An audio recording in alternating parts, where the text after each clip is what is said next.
In homework 12.4, we are graphing rational functions, and some of these are kind of tricky. I'll do one from part 1 first. I guess I will do number 4. Seems like a good one to do.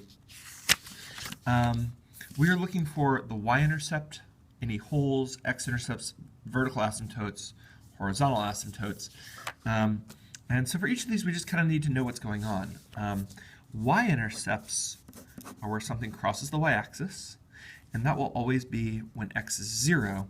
And so in an equation, you can always just plug in 0 into an equation. So A, we're just going to find f of 0, which is negative 6 over negative 12, because all the things with x's in them go to 0. So that's 1/2.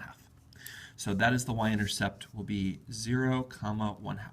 When x is 0, y is 1/2. That's going to be part of our graph. B, any holes. To find holes, I'm going to need to factor it and see what cancels out.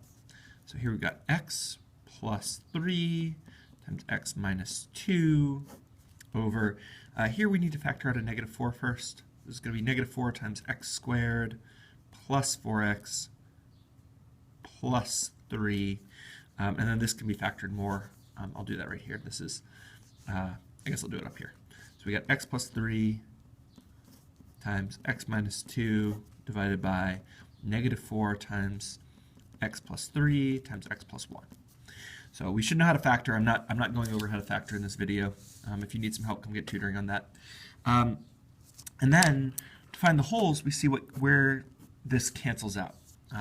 So the hole, there will be a hole at x equals negative 3, because multiplying by x plus 3 and dividing by x plus 3 will cancel out everywhere except when x is negative 3. When x is negative 3, we'll get 0 over 0, and there will be an undefined value. F of negative 3 is undefined. F of any other value will be the same as if this plus 3, x plus 3 wasn't there. So it creates a hole at x equals negative 3. Okay, x-intercepts. X-intercepts are where a function crosses the x-axis, and that'll be something, we've got to find that something, comma 0. So we need to figure out what makes it equal to 0, and since this is a fraction, the way you make a fraction equal to 0 is if you do 0 divided by something. It won't be at the whole, because 0 divided by 0 isn't 0. It'll be the other, anything else left over in the numerator that makes the numerator equal 0. So in this case, x equals 2 is where the x-intercept will be, because when x is 2, we have a point, a y value of 0. D, any vertical asymptotes. Vertical asymptotes are caused by dividing by 0. Again, not when it's 0 over 0, that's a whole. So here we have this other factor, and when x is negative 1, that will make this equal to 0. When x is negative 4, or x is 4 doesn't make this equal to 0. If there were an x factored out here, x equals 0 would be a vertical asymptote, but there isn't an x factored out. So it's just x equals negative 1. And finally, E is the horizontal asymptote. And the horizontal asymptote is, I'll write it over here, it's the limit as x goes to infinity. As x gets really, really big, what does y get closer to? And so when x goes to infinity of f of x, we can look at just the two largest degrees. This is equal to x squared over negative 4x squared as x gets bigger and bigger and bigger. And this is probably the hardest thing you have to do, which is that you have to compare the degrees. Because the two degrees are the same, x squared divided by x squared will just, you can divide both by x squared, and we'll end up getting the coefficients left over, which is 1 over negative 4. And so as x goes to infinity, the y value gets closer and closer and closer to negative 1/4. If the degree on the top had been larger, the numerator would keep growing and growing and growing faster than the denominator, and there would be no x-intercept because it would just grow, kind of like a linear function or a quadratic. If the denominator had been smaller, the y value would just keep getting smaller and smaller and smaller, and the horizontal asymptote would be y equals 0. But when they're the same, you divide the coefficients. Okay. On the back, there are some tricky things. I don't know. I don't think I want to go over number 1. It's just a simple, straightforward thing. I will do some stuff on number 2. Number 2, it looks like we need to factor the numerator, but the numerator is a cubic. So the only thing well, let's just go ahead and do long division on this. I think that seems pretty easy. X cubed plus 4x squared plus 11x plus 14 is getting divided by x plus 2. X goes into x cubed, x squared times. When we multiply, we get x cubed plus 2x squared. When we subtract, 2x squared, and we bring down the rest. X goes into 2x squared, 2x times. 2x times 2x is 2x squared. 2x times 2 is 4x. We subtract 7x plus 14. X goes into 7x 7 times, and 7 times x is 7x plus 14. This cancels out completely. There is no remainder.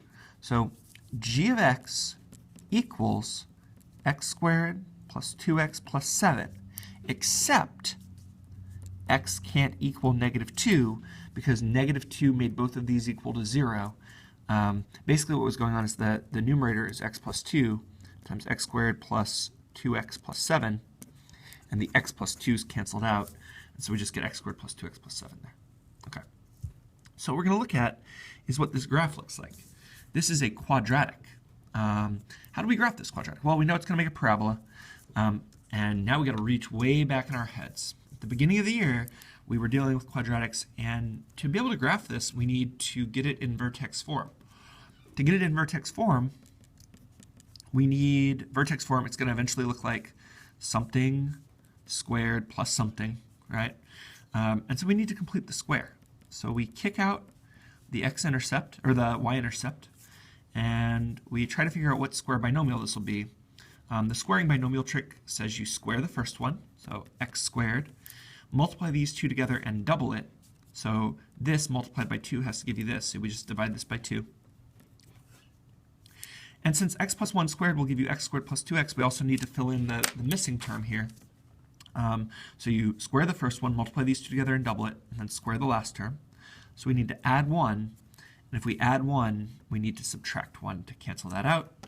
And so we get x plus 1 squared plus 6, remembering that x still does not equal negative 2.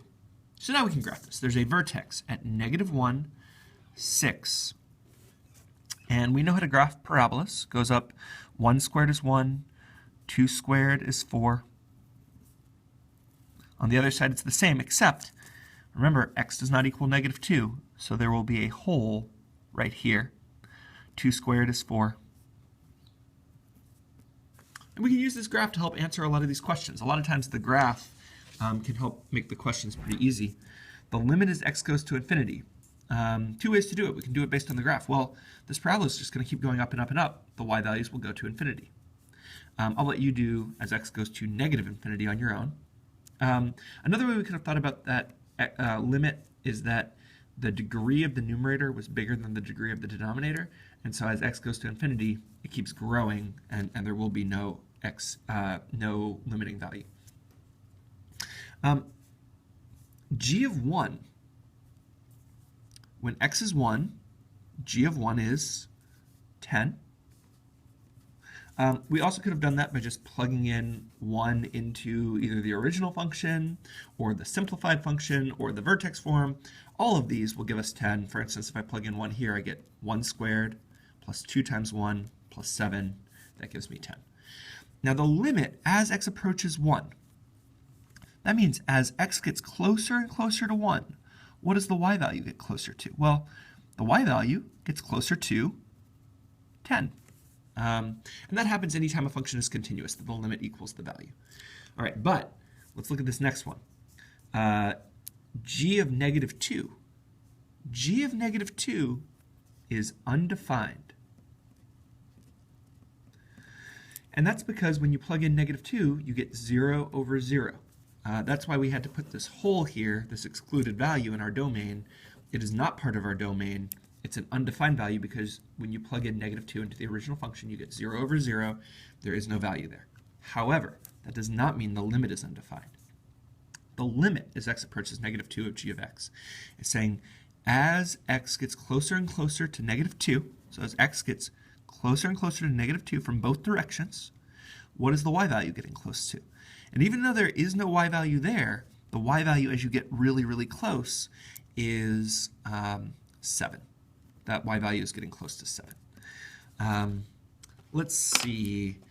A few other things I should point out before I let you guys go on this. You could have more than one vertical asymptote.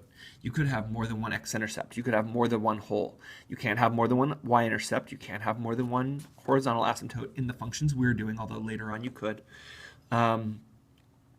So are there any ones we haven't done?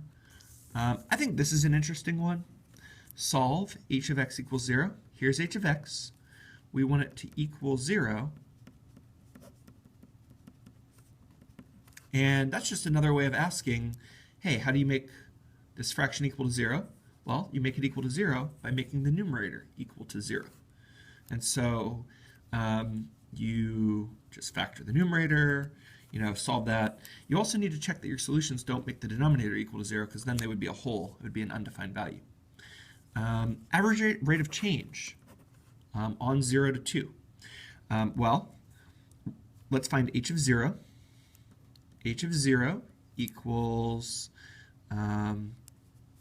6 over -16, which is -3/8. So that's going to be down here. So we've got this point, 0, -3/8. And then h of 2, when x is 2, 4, 2 squared is 4. 5 times 2 is 10, plus 6. 2 squared is 4 minus 16. So we get 20 over 12, which is, we can divide both by 4 and get 5/3. So we get 2, 5/3. All right. So